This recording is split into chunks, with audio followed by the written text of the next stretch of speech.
C'était l'époque où le rectorat n'aimait pas beaucoup que quand il y avait les journées d'immatriculation, le ciné-club proposait des films. Et je proposais souvent Zéro de conduite par... c'était une blague de potage, mais je me disais, des étudiants qui viennent s'engager pour X années de travail sérieux, ça leur fait peut-être pas mal de voir pendant 45 minutes une histoire d'indiscipline scolaire, ça gênera personne. Ça agaçait furieusement. Les gens étaient pétris de théâtre et d'alexandrin. Et puis, le cinéma, c'était le bon peuple imbécile qui s'abrutissait dans les salles de cinéma.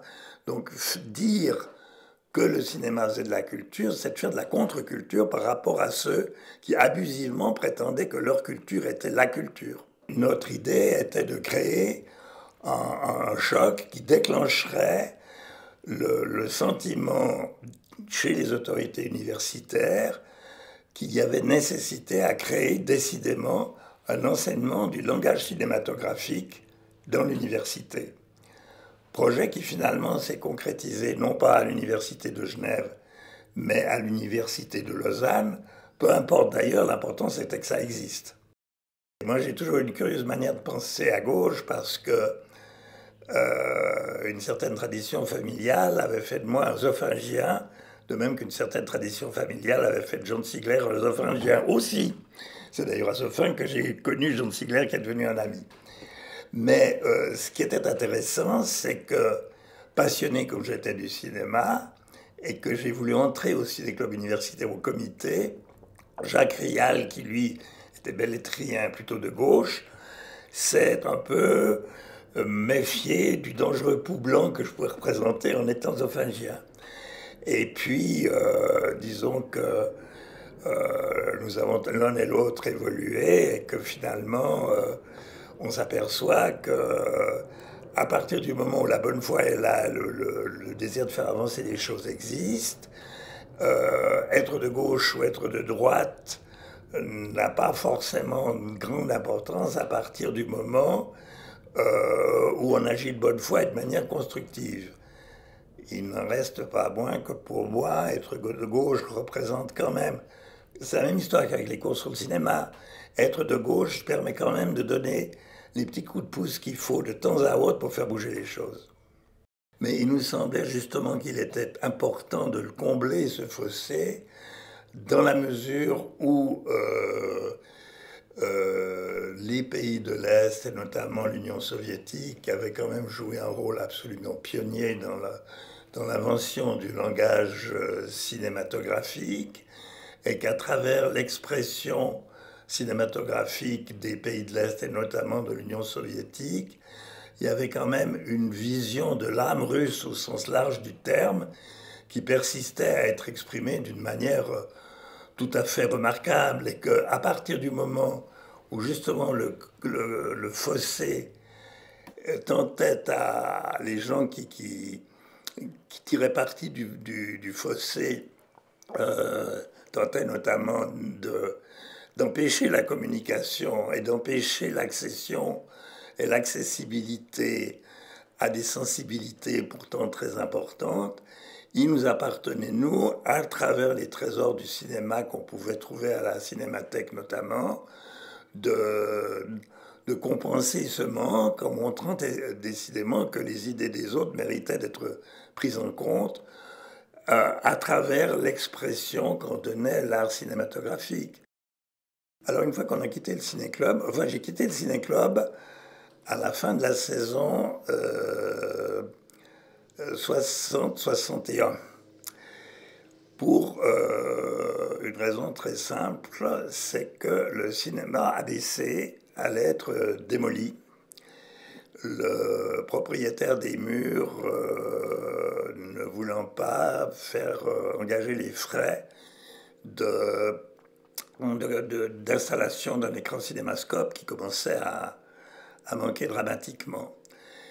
Mais les liens noués avec Éric Chazal, qui était le directeur du cinéma ABC, depuis les premiers contacts qu'il avait eus avec les Trois Mousquetaires fondateurs en 1951, étaient tellement vifs que Éric Chazal nous a proposé, à Jacques Rial et à moi, d'unir nos efforts, lui de producteur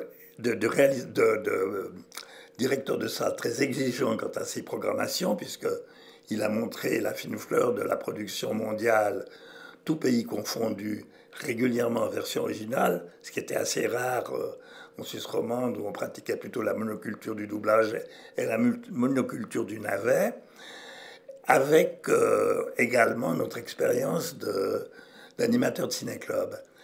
Et c'est ainsi qu'on est arrivé, au bout de 6 mois, donc assez vite, le 15 février 1962, à ouvrir dans les locaux de la salle des Amis de l'Instruction, la salle du cinéma L'Écran, qui est devenu le premier cinéma d'art et d'essai de Suisse, parce que les bonnes relations qu'on avait avec le monde du cinéma français à travers les ciné-clubs nous avaient permis d'accéder à ce Graal du cinéma qui était la certification art et essai.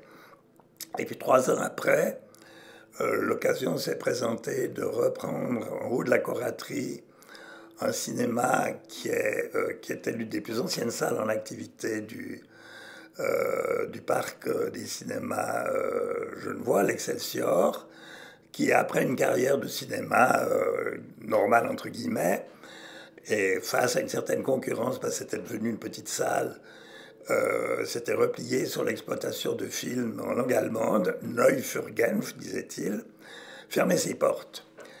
Et à ce moment-là, nous sommes dit que c'était l'opportunité de créer le premier multiplex, entre guillemets, cinématographique genevois, en acquérant cette salle. Alors ça, c'est Eric Chazal lui-même qui l'a fait, parce que nous étions intéressés financièrement, Jacques Rial et moi, dans l'exploitation de l'écran. Nous n'avions pas les moyens de nous occuper également de... Et alors, Eric Chazal a racheté les droits d'exploitation de cet Excelsior, qui est devenu le Ciné 17. Pourquoi 17? Parce que c'était le 17 Coraterie. Et nous avons réussi à créer une espèce de duopole de salles, chacune avec leurs exigences assez strictes de programmation de qualité, mais l'une étant complémentaire de l'autre. L'écran restant un peu plus art et essai que le Ciné 17, mais finalement en présentant l'une et l'autre des programmations de grande qualité, ce qui a permis notamment à Ciné 17 d'être un des premiers vecteurs du cinéma suisse naissant et des premiers films réalisés par les cinéastes suisses qui avaient déjà acquis un niveau international après l'éclosion du groupe des 5. Beaucoup des films de Tanner sont sortis en exclusivité. La Vallée perdue, par exemple, qui est un film magnifique, sont sortis, et les films de Michel Souter, et les premiers films de Jean-Louis Roy aussi sont sortis au Ciné 17 avec un énorme succès. Quand Alain Tanner et Claude Goretta ont proposé, et Michel Souter, si je ne me trompe pas, et Jean-Jacques Lagrange, ont proposé la création du groupe des 5 à la direction de la télévision suisse, qui a véritablement été le point de départ du nouveau cinéma suisse, parce que c'était une proposition très constructive de coproduction entre, d'une part, les membres du groupe des 5, et puis la télévision suisse, qui avait, à partir de ce moment, d'un certain temps, à partir du tournage du film, droit d'exploiter sur son antenne les films produits. Et je pense que ça a été un des grands mérites, alors là, de la direction de la télévision suisse romande, c'est d'avoir permis l'éclosion de ce groupe des 5. Et ces films ne trouvaient pas accès dans les salles de cinéma, aucun distributeur ne voulait. D'une part parce qu'ils étaient produits par la télévision, qui était encore l'ogre par rapport au cinéma, c'est vraiment le temps à changer. Et puis d'autre part parce que les salles n'en voulaient pas. C'était du cinéma intellectuel, c'était chez Le Monde. Il y avait beaucoup de critiques d'ailleurs qui disaient également ça, ce qui fait qu'il a fallu organiser des réseaux qui s'appelaient Cinéma Libre. À Genève, c'est François Rochet et le Théâtre de l'Atelier qui avaient abrité les premières projections des de Charles Moreau-Vif, du Fou de Goretta, des premiers sous terre. Et puis, petit à petit, c'est le succès mondial de La Salamandre, qui a tenu 2 ans dans le même cinéma à Paris, qui a tout à coup ouvert les yeux des gens, et tout à coup, le cinéma suisse est devenu fréquentable. Tous les gens qui sont entrés à la télévision ayant passé par le ciné-club ne rêvaient que d'une chose, ils faisaient de la télévision faute de ne pas pouvoir faire du cinéma. Mais ils ont inventé le cinéma à l'intérieur de la TV. C'est ça qui est formidable, avec le groupe des 5. Oui, j'ai débuté à la télévision le 1er novembre 1958, non 1954, donc une année après la création de la télévision. Et c'était Claude Goretta qui m'a fait entrer à la télé. Je me destinais au journalisme. Je voulais entrer au Journal de Genève, où j'aurais travaillé notamment pour Walter Weidely dans son supplément littéraire, dont j'étais le monsieur cinéma. Et puis un jour, lors d'une séance du ciné-club universitaire, Claude Goretta et Tanner étaient rentrés de Londres, où ils étaient en train de faire leurs études au British Film Institute. Et Claude venait d'être engagé à la télévision suisse. Et il m'a dit, mais qu'est-ce que tu vas scribouiller dans le journal de Genève, malgré toute l'estime que j'ai pour Weidely, viens nous rejoindre à la télévision. Et puis j'étais engagé comme ça.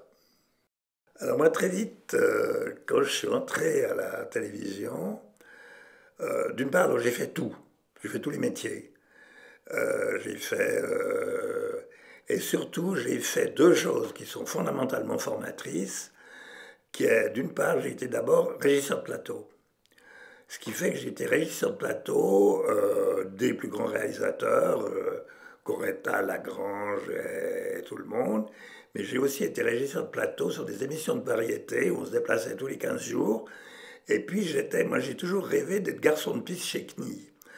Et c'était des émissions de variété où il y avait tout. Il y avait du numéro visuel aussi, des choses comme ça. Alors j'étais garçon de piste et j'ai adoré faire ça. C'était un boulot fabuleux. Je fais beaucoup d'émissions scientifiques.